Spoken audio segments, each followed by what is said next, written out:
The last signal. The galaxy called them soft ones, humans, fragile creatures with thin skin, weak bones, and bodies that broke under pressure. Among the Council of Stars, a federation of 847 species spanning 12 galaxies, humanity was a joke. They had no natural armor like the Krillians, no telepathic unity like the Vorish, no centuries-long lifespan like the Eternals of Proxima. They were simply ordinary. Commander Zara Chen stood in the observation deck of the UNSC Endeavour, staring at the dying star ahead. Her reflection ghosted across the reinforced glass. Tired brown eyes, black hair pulled into a tight bun, and a scar running down her left cheek from a training accident years ago. She was 34 years old, which in galactic terms meant she was practically a child. Most species on the Council lived for 300 years minimum. "Commander, we're receiving the distress signal again," said Lieutenant Marcus Webb from behind her. He was young, barely 26, with sandy blonde hair and an expression that still held hope.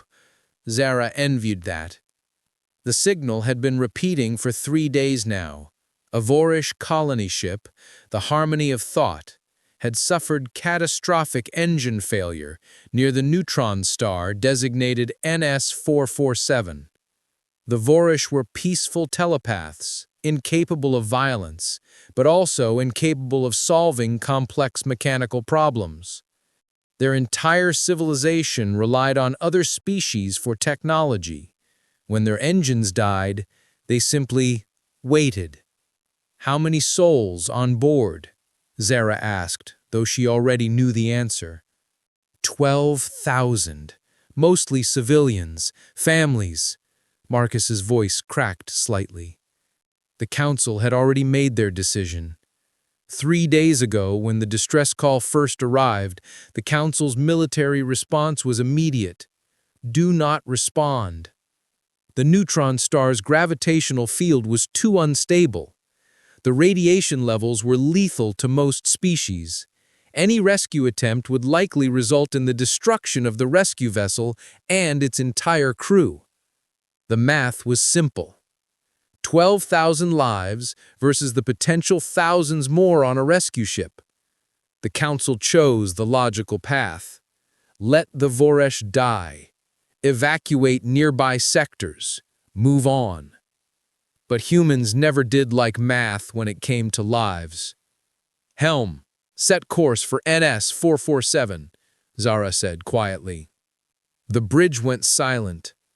Every member of her crew, 47 men and women from Earth, turned to look at her. "Commander," said Dr. Yuki Tanaka, the ship's chief medical officer. "The Council explicitly ordered—" "I heard what the Council ordered," Zara interrupted, her voice calm but firm. "I also heard 12,000 people begging for help. Helm, I said set the course." "Yes, ma'am." The helmsman's fingers flew across the controls. Marcus stepped closer, lowering his voice. "Zara, if we do this, we're finished. The Council will strip our membership. Earth could be sanctioned. We could start a diplomatic crisis." Zara turned to face her crew.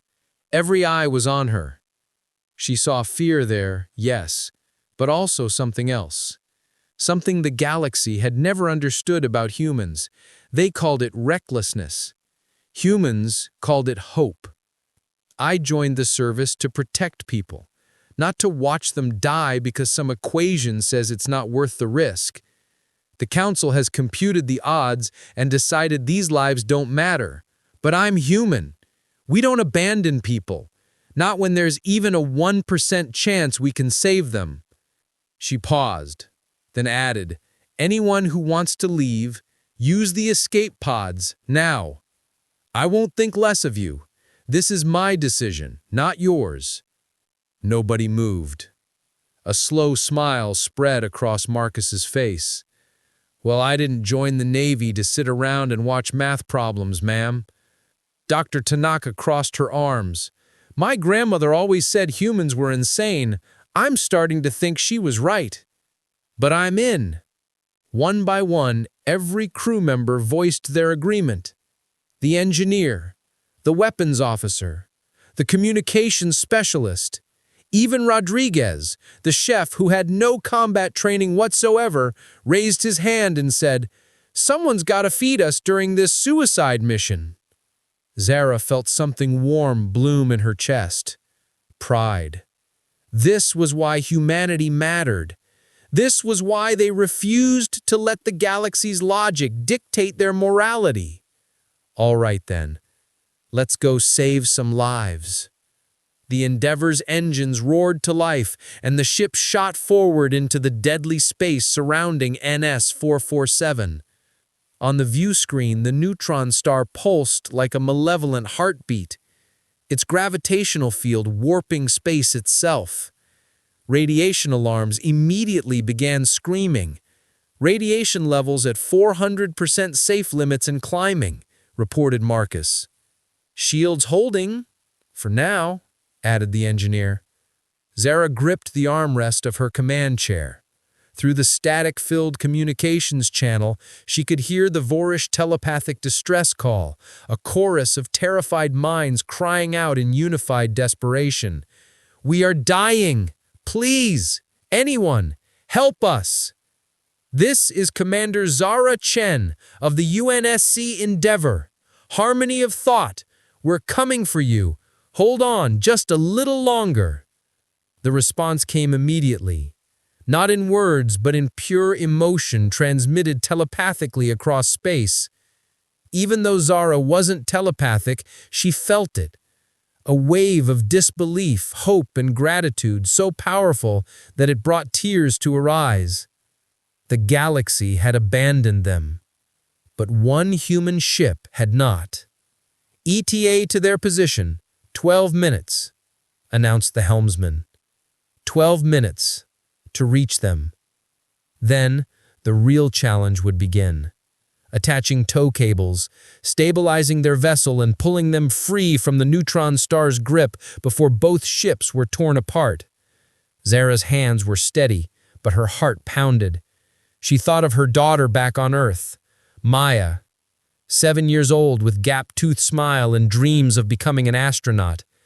If Zara died here, Maya would grow up without a mother. But 12,000 people would live. That was the human way. That was why they mattered. All right then, let's go save some lives. Into the storm. The Endeavor shuddered violently as it crossed into the neutron star's inner gravity well. Zara gripped her command chair, her knuckles white. On the main view screen, the Vorish colony ship appeared, a massive crystalline structure that looked more like a work of art than a vessel. It was beautiful, even as it died. The harmony of thought was tumbling slowly, its elegant spires cracked and leaking atmosphere. Emergency lights flickered across its surface like dying fireflies. Zara's jaw tightened. They were running out of time. "Radiation at 800%, Marcus reported, his voice strained. "Shields down to 60% integrity." "Keep us steady," Zara ordered. "Engineering, I need those tow cables ready." "Working on it, Commander." Chief Engineer Sarah Morrison's voice crackled through the comm. "But the magnetic interference from the neutron star is frying our systems. The cables might not lock properly." "Make them lock," Zara said simply. "Failure isn't an option." Through the viewport, she could see the neutron star itself, a tiny, impossibly dense sphere of collapsed matter that pulsed with lethal radiation. It was beautiful and terrifying, like staring into the eye of death itself. "Commander, we're being hailed," said Communications Officer Chen Park. "It's the Council." "Ignore it," Zara said without hesitation. "Ma'am, it's Admiral Krethix himself. He's ordering us to abort." Zara's expression hardened. Admiral Krethix was a Krillian, a species with armored exoskeletons and zero tolerance for what they called emotional decision-making. He had made his opinion of human weakness, very clear during multiple council sessions. Tell the Admiral that we're experiencing communication difficulties due to radiation interference, Sarah said calmly, and then actually cut the channel. Park grinned. Yes, ma'am. Communications failure in 3, 2, 1. He pressed a button. We're dark. The Endeavor moved closer to the stricken colony ship. At this distance, Zara could see individual Vorish through the transparent sections of their vessel. Tall, ethereal beings with translucent skin that glowed faintly blue. They were pressed against the windows, watching the human ship approach with a mixture of hope and disbelief. Distance to target, 300 meters, announced the helmsman. Cable launchers ready, Morrison reported. Fire on my mark, Zara said. She watched the proximity readings carefully. Too far and the cables wouldn't reach. Too close and the gravitational shear could tear both ships apart. Steady, steady, mark. 4 metallic cables shot from the Endeavor's hull, trailing magnetic grapples. 3 connected perfectly with the Voris ship's superstructure. The 4th missed, spiraling away into space. 3 out of 4. Not ideal, but it'll have to do, Morrison said. Engaging magnetic locks. The cables went taut. The Endeavor groaned as it took on the colony ship's mass. Warning alarms blared across every station. Structural integrity at critical levels, Marcus shouted. The strain is too much. Reroute power from weapons to structural reinforcement. We won't need weapons if we're dead. Done. But Commander, even at full engine power, we can't break free of the neutron star's gravity with this much mass. Zara had known this was coming. She had run the calculations in her head 100 times during the 3-day journey. The math was cruel and simple. The Endeavor's engines weren't powerful enough to pull both ships free. But humans didn't give up when the math said no. Dr. Tanaka, Zara said into her comm, how many people can our medical bay handle? There was a pause. Maybe 200 if we pack them in. Why? Because we're about to have guests. Morrison, can you rig an emergency boarding tube to their ship? In this radiation? Commander, anyone in that tube will receive a lethal dose within minutes. How many minutes? Morrison hesitated. 5, maybe 6.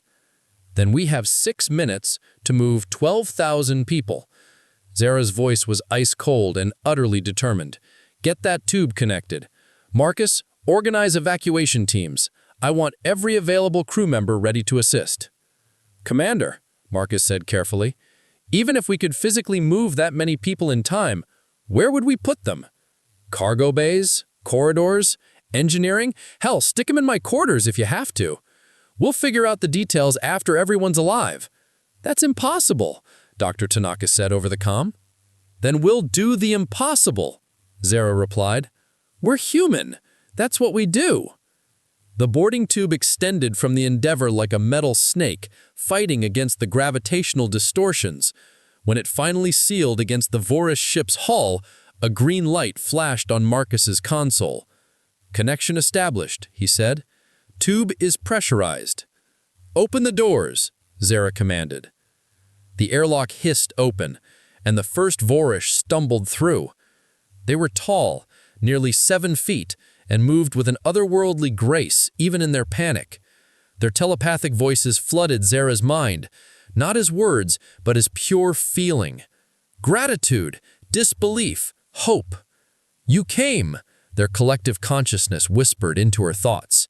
The others abandoned us, but you came. Move quickly, Marcus was shouting, organizing the evacuation with military precision. Stay calm, we have room for everyone. But they didn't, not really. As the Vorish poured through the boarding tube, the Endeavor's corridors became packed. People pressed against walls, squeezed into storage compartments, filled every available space. The medical bay overflowed, the cargo holds filled. Still they came. Radiation levels critical, someone shouted. The tube won't last longer. Keep it open, Zara ordered. Every second counts. 4,000 evacuated. 6,000, 8,000. The boarding tube began to buckle, its metal groaning under the radiation bombardment. 9,000, 10,000. Commander, the tube is failing, Morrison's voice was desperate. Reinforce it, anything. Flood it with coolant. I don't care. 11,000. The neutron star pulsed, and a wave of gravitational distortion slammed into both ships. The Endeavor lurched sideways. People screamed. Zara was thrown from her chair, catching herself against a console. "Shields at 10%, Marcus yelled. Just a little longer. Zara pulled herself back into her seat, tasting blood. She'd bitten her tongue. "How many more?" 900, Park shouted over the chaos. 900 still on the colony ship. The boarding tube groaned. Metal screamed. Warning klaxons shrieked. 800 evacuated. 700 remaining. "Commander, if we don't detach now, we're all going to die," Morrison pleaded. Zara's hand hovered over the emergency detachment control. One button. Press it, and the Endeavor could escape. Refuse, and everyone, all 47 of her crew, plus the 11,000 Vorish already aboard, would die. 700 lives versus 12,000. The math was clear, but Zara was human. "Keep that tube open," she said quietly. "Nobody gets left behind." The evacuation continued. 600, 500. The Vorish moved faster now, practically throwing their young through the tube, parents staying behind to ensure their children made it. 400, 300. The tube's metal began to glow red-hot from radiation exposure. 200, 100. "Come on! Come on!" Marcus was physically pulling Vorish through the airlock now, his face streaming with sweat. 50, 20, 10. The last Vorish, an older one with pale blue skin, stumbled through the tube just as it exploded in a shower of superheated metal and radiation. "Tube breached!" Morrison screamed. "Emergency bulkhead sealing!" "All souls accounted for," Park confirmed, his voice shaking. Zara allowed herself 1 second, just one, to feel relief. Then she slammed her fist down on the comm button. "Morrison, give me everything the engines have. We're leaving, now." "Engines at 110%. Structure won't hold." "It doesn't have to hold forever," Zara roared. "Just long enough." The Endeavor's engines screamed. The ship shuddered. Metal groaned. And then, impossibly, they began to move. Inch by inch, meter by meter, the Endeavor clawed its way out of the neutron star's gravity well, carrying 12,000 Vorish souls and 47 stubborn humans who refused to accept the word impossible. The price of compassion. The Endeavor limped through space like a wounded animal. Smoke filled the corridors. Sparks rained from damaged conduits. In the cargo bay, 12,000 Vorish huddled together, their bioluminescent skin casting an eerie blue glow across the cramped space. They were silent, their telepathic minds linked in stunned disbelief. Zara stumbled onto the bridge, her uniform torn and blood-stained. A piece of shrapnel had grazed her shoulder during the escape, but she barely felt it. Adrenaline still flooded her system. "Status report," she croaked. Marcus looked up from his console. His face was pale, streaked with grime, but his eyes burned with fierce pride. "We're clear of the neutron star's kill zone.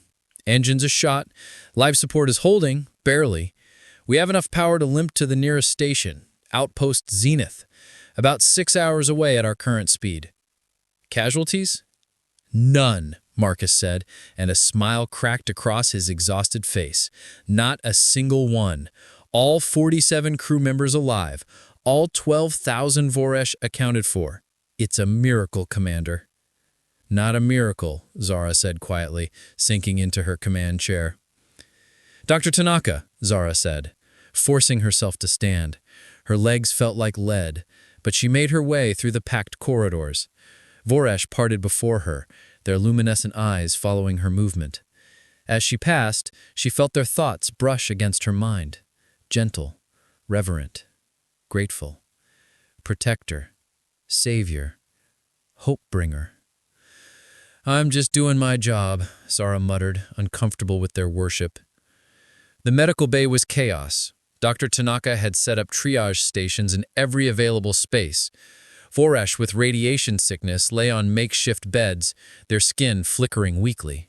Human crew members moved among them, administering medications, offering water, holding hands. Rodriguez, the ship's chef, was spooning broth into the mouth of a young Vorash child. The little one's large eyes watched him with wonder. "Commander," Dr. Tanaka said, pulling Zara aside, "we have a problem. The radiation exposure.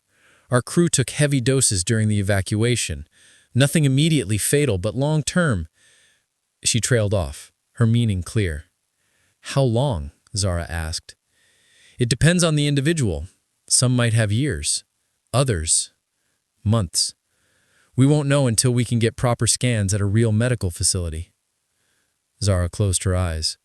Her crew knew the risks. They had chosen to stay anyway. But knowing they would pay for this rescue with their own health, possibly their lives, felt like a knife twisting in her gut. "Make them as comfortable as possible," Zara said quietly. "And doctor, thank you for everything." Tanaka squeezed her shoulder. "We made the right choice, Commander. Whatever happens next, remember that." 6 hours later, the Endeavour docked at Outcast Zenith, a massive station that served as a hub for Council military operations. The moment they connected, station security swarmed aboard. Behind them came Admiral Krethix himself. The Krillian admiral was an imposing figure, 8 feet tall, covered in crimson armored plates, with 4 arms and eyes that glowed like hot coals. He strode onto the Endeavour's bridge like a conquering warlord, his mandibles clicking in anger. "Commander Chen," he hissed, his translator rendering his words in harsh, mechanical tones. "You have violated direct council orders. You have endangered your crew. You have committed an act of profound stupidity."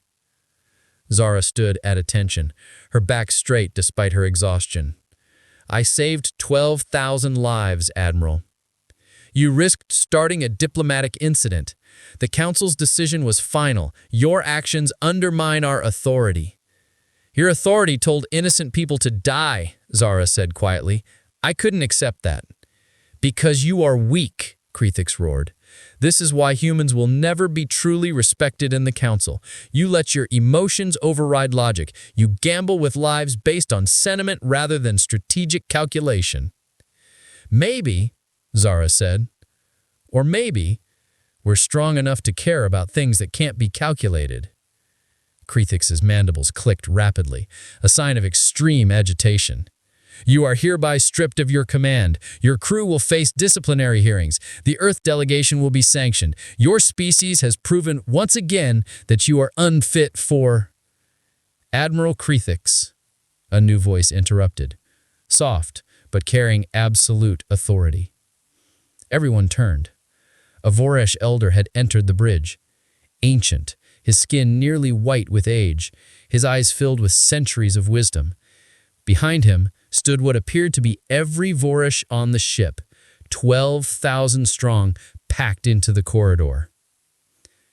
"Elder Seraph," Krethix said, his tone shifting to grudging respect. "I did not expect—" "We know what you expected," Elder Seraph said, his telepathic voice gentle but firm, translated through a small device at his collar. "We expected you to die quietly, logically, without causing inconvenience to the Council."